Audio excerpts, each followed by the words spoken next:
tudo bem? Aqui é a Sofia do time de RI da Vect Gestão. Estou aqui com o Múcio Matos, sócio e que toca aqui nosso Fiagro. Múcio, vamos falar um pouco sobre o mês de novembro. Muita coisa acontecendo aí no mês de novembro, né? A nossa distribuição ficou em 87 centavos esse mês. Eu acho que tem alguns aspectos importantes em relação a essa distribuição e queria te ouvir. Olá, Sofia. Boa tarde a todos. De fato, a distribuição ficou em 0,87, isso equivale sobre a cota de fechamento do fundo 164% do CDI líquido em imposto ou 193% do CDI grossapado. Em relação às cotas de emissão, isso equivale a 108% do CDI líquido de imposto ou 127% do CDI grossapado.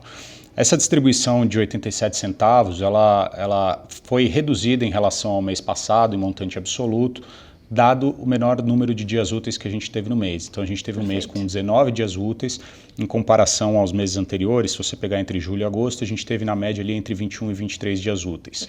O menor número de dias úteis, que é importante explicar para as pessoas, ela reduz a receita do fundo, porque as operações elas são remuneradas com base no número de dias úteis do mês. Então, a gente teve uma remuneração reduzida em relação aos meses anteriores. Somado a isso, acho que dois outros pontos que valem destacar. A gente teve o fim das receitas extraordinárias no fundo das operações que foram reestruturadas, então a gente vinha recebendo ao longo dos meses algumas remunerações extraordinárias em relação à multa, juros e mora dessas operações que foram reestruturadas, como a gente já comentou nas cartas anteriores, e também as alocações marginais que a gente tem feito no fundo, ou seja, o caixa excedente que a gente tinha e que a gente vem recebendo das amortizações recorrentes das operações, a gente tem investido em créditos mais high grade, né, que apesar deles terem uma remuneração menor, eles têm também menor risco, isso diversifica a carteira dos investidores, mas obviamente também vai contribuindo para a gente ter uma carteira com menor risco, mas um pouquinho menor de remuneração ali de formato mensal. Dito isso, acho que um ponto que vale ressaltar aqui é que a gente não teve novos eventos de crédito dentro do fundo, né, que impactaram essa remuneração ali nesse mês. Esse é o principal ponto que a turma questiona, né, quando cai de Exatamente. Então, a gente não teve nenhum evento de crédito novo dentro do fundo e também não teve nenhuma provisão contábil que impactasse esse resultado de forma mensal. Então, simplesmente a gente está no regime de cruzeiro do fundo. Exato, regime de cruzeiro, acho que é um bom jeito de chamar. E eu acho que dividendo é uma coisa que o nominal, pelo menos, é uma coisa que o investidor fica muito sensível e às vezes olha para um mês e esquece de olhar para o histórico, né? E até em relação aos pares, como o VCRA vem distribuindo. E eu achei muito interessante que a gente colocou aqui na página 3 uma tabela que mostra isso. Quer fazer alguns comentários aqui? Não, perfeito. A gente colocou um comparativo histórico aqui dos últimos 12 meses da distribuição do VCRA com os outros principais fundos do mercado, pegando como comparativos os maiores fundos em termos de patrimônio líquido e usando tanto o valor da cota de IPO de cada um desses fundos como a cota de fechamento do último mês. Perfeito. E no comparativo, a gente pode ver que o nosso histórico do VCRA aqui, ele é muito em linha, né, olhando a cota de emissão em relação à média e à mediana dos demais outros fundos. Perfeito. E quando a gente pega sobre a cota de mercado, a gente tem distribuído um dividendo bastante relevante, tendo em vista o deságio aí de quase 36% que a gente teve na cota de fechamento. Perfeito. Eu acho que essa nossa capacidade de distribuição histórica aqui, ela foi corroborada inclusive, as garantias que a gente teve dentro da operação e as operações que a gente teve algum tipo de evento adverso dentro da carteira, mas que em momento nenhum a gente deixou de receber, né? A gente falou muito sobre isso aqui nos vídeos anteriores.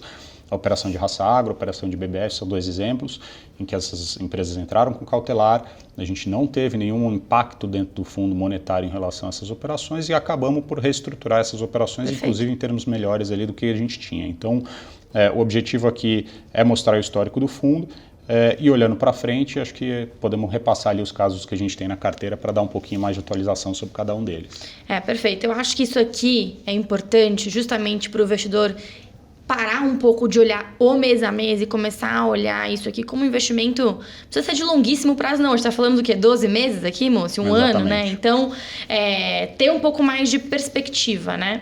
Vamos lá, a gente coloca aqui algumas atualizações importantes do fundo em relação às operações, né? Quer começar por alguma específica? Bom, vamos lá. A gente tem duas operações na carteira que a gente já vinha dando disclosure ali para os investidores a respeito da situação delas.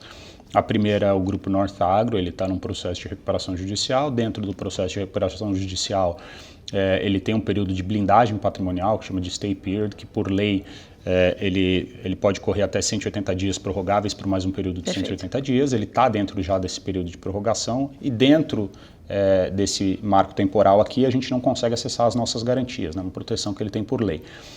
Dito isso, a gente continua buscando defender nossos interesses ali ativamente dentro do processo. Obviamente é um processo que demora mais tempo por estar dentro dessa recuperação judicial, mas a gente tem confiança aqui que uma vez passado esse período de stay period, a gente tem garantias imobiliárias que elas não foram desconstituídas nesse processo, elas continuam, né, sendo eficazes, e que passado isso a gente vai executar a garantia e vai atrás da recuperação do valor investido aqui dessa operação. Só para deixar claro, essa garantia é uma fazenda, né, que a gente tem como garantia, que fica ali na Bahia, certo? Exato, no oeste da Bahia. No oeste da Bahia, perfeito. Uma excelente propriedade com um LTV que deixa a gente muito confortável, né? Perfeito.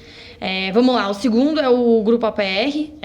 Eu acho que aqui também a gente tem avançado muito nesse processo ao longo desse ano e a gente chegou num momento agora importante que é a posse da fazenda, né? Perfeito. Então, desde o início do processo, relembrando aqui, a gente já conseguiu uma recuperação de aproximadamente 30% do principal através da execução do devedor e dos avalistas, em que a gente conseguiu penhorar ativos e dinheiro da conta desses devedores. A gente já, né, fez essa distribuição, essa amortização para dentro do fundo, né, da operação. E a gente também consolidou a propriedade que a gente tinha garantia, uma fazenda no norte de Minas. E agora a gente está no momento de reintegração de posse dessa fazenda para que a gente consiga adentrar essa propriedade e, de fato, trazer ali os potenciais compradores para visitar esse ativo. Então, é um processo que a gente já iniciou, a gente atua de uma forma bastante ativa ali na condução desse processo, fazendo despacho com os juízes, indo lá, relembrando, tentando acelerar isso, mas obviamente a gente tem as limitações da justiça. A gente tem o recesso também no final do ano agora do judiciário, isso impacta um pouco mais no tempos e movimentos ali do processo, mas a gente está confiante que num espaço de tempo ali razoável a gente consegue reintegrar a posse dessa fazenda.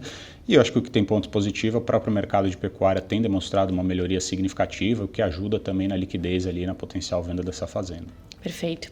Por fim, o Grupo Safras, né? Eu acho que é um grupo que está passando por alguns momentos e questionamentos aí, mas a gente está super próximo deles, a gente está acompanhando, está pagando normalmente a operação, não tem nenhum atraso, nenhuma suspensão de pagamento, nada.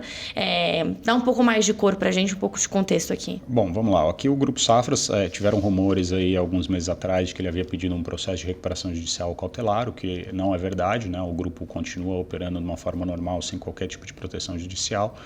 Dentro da nossa operação, a operação está adimplente, os juros vêm sendo pagos normalmente ali dentro dessa operação, e o que existe com a empresa e os credores, os principais credores da empresa, é uma discussão a respeito do alongamento da dívida para que ela passe por um período de maior dificuldade de mercado. Então, a gente aqui, como um dos titulares do CRA, a gente vem tendo essas conversas com a empresa, com o assessor da empresa. Nosso objetivo aqui é apoiar a empresa nessa reestruturação da dívida, junto com os demais credores que também têm se mostrado favorável em relação, né, a seguir por esse caminho, para que a gente consiga reestruturar o passivo financeiro dela e ela siga a vida normal ali dentro do curso ordinário dos negócios, sem que ela tenha que pedir um processo de recuperação judicial. Então, acho que hoje a informação que a gente tem é que as conversas estão andando de uma forma bem satisfatória. Também tomam tempo, né, porque envolvem vários credores, envolvem, né, diversos interesses ali dentro da companhia, mas é uma conversa que tem evoluído ali para a gente conseguir hoje, de uma forma bem sucedida, reestruturar essa operação sem qualquer tipo de processo judicial ou execução de garantia. Perfeito. Bom, acho que em termos de alocação, carteira, a gente já estava mostrando para o investidor a nossa estratégia, né, que era realmente diversificar bem, entrar em operações mais high grade. A gente continua fazendo isso. Acho que em termos de alocação, né, de diversificação regional, a gente nunca teve tão bem parado, né, Múcio? Porque o fundo está com quase 50 operações, se não já bateu 50. Perfeito. A gente hoje está com, estava até olhando aqui, pegando a minha colinha, a gente está com 56 CRAs dentro do fundo. Mais 50.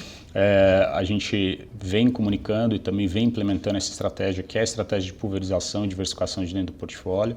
À medida que a gente vai recebendo as operações, né, que são de maior ponderação ali dentro do fundo, né, maior concentração, a gente vai realocando em operações mais high grade. A gente está com essa estratégia de passar para ter um fundo de menor risco. e mais diversificado. Então a gente, à medida do possível, vem implementando isso, demonstrando ali a nossa capacidade de gestão ativa dentro da carteira.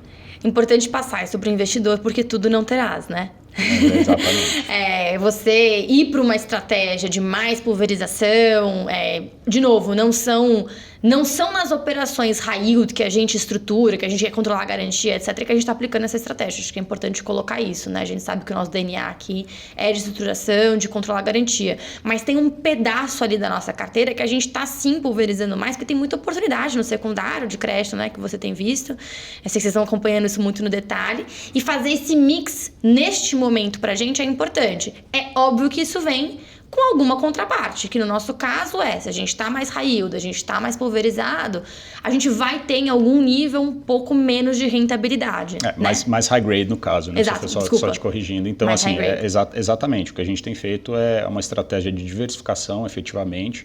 A gente vai continuar tendo as duas características de operação dentro do fundo, que são operações mais estruturadas, em que a gente controla a garantia, tem um bom nível de cobertura de garantia e etc., que vão trazer ali uma remuneração mais atrativa para o investidor, mas um pedaço da carteira também que vai ser um pedaço relevante, vai ser alocado em operações de mercado, operações em empresas que tem um rating internacional, que são emissores recorrentes, que têm acesso a crédito, enfim. Então, isso traz um risco muito menor quando você olha sob a ótica de portfólio do fundo. Perfeito. Bom, Lúcio, acho que é isso. Obrigada. A nossa próxima carta a gente vai gravar só ano que vem, então se você quiser, deixa um recado de final de ano para a turma. Bom ano novo para todos, que 2025 seja um ano mais tranquilo, com muito sucesso e bons investimentos a todos. Mais fácil para investir, né? Se for isso, já tá bom. Pessoal, super obrigada. Qualquer coisa a gente está à disposição. Um excelente final de ano para todos. O RI não para, então se tiver qualquer dúvida, questionamento, é só procurar a gente nos nossos canais que vocês já conhecem. E-mail, Instagram, telefone, enfim, a gente está à disposição. Um abraço e bons investimentos!